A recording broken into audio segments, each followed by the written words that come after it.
তো দেখেছেনই মেয়েদের হলগুলাতে পর্যন্ত হচ্ছে ছাত্রলীগের নেতাকর্মী মানে নেতা মানে নেত্রীরা হচ্ছে রুম দখল করে রাখতো প্রতিটা হলে, যেখানে আমাদের ঢাবিতে মেয়েদের হলে এরকম রাখার কোনো নজির ছিলই না, আগেও ছিল না।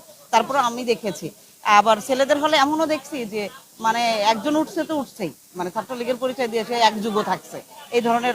আমরা দেখছি যে ছাত্রলীগের পরিচয় দিয়ে কিভাবে তারা হলগুলাকে দখল করে রাখছে। তো সেইটা আসলে আমরা নিজেরা আসলে এটা ফেস করে আসছি, তো আমরা জানি এই সমস্যাগুলা শিক্ষার্থীদের উপর কিভাবে পড়ে। কারণ ঢাকা বিশ্ববিদ্যালয়ের অধিকাংশ শিক্ষার্থী মধ্যবিত্ত, নিম্ন মধ্যবিত্ত।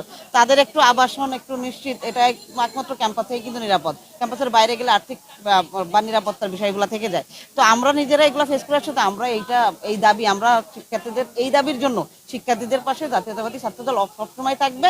আমরা প্রতিটা নেতাকর্মী তার যার জায়গা থেকে থাকবে। এমনকি আমরা কিন্তু এটাও করতেছি যে আমার এলাকার সংগঠনের এলাকার মাধ্যমে কারোর সাথে পরিচয় আছে, তো সে পারতেছে না বা তার সিটটা হয় নাই, সে আমার দলেরও না, আমরা কিন্তু তাকেও ওই তার হয়ে প্রতিনিধিত্ব করে প্রশাসনের কাছে যে বলতেছি যে ওকে সিটটা দেন, ওর খুব দরকার। এমনকি আমাদের বিভিন্ন নেতাকর্মীরা ওই শিক্ষার্থীর দায়িত্বও নিচ্ছে, কিন্তু যে আমরা জানি যে তাদের এই বাইরে থাকতে কি কষ্ট হচ্ছে, কি পড়াশোনায় কি পরিমাণ বাধাগ্রস্ত।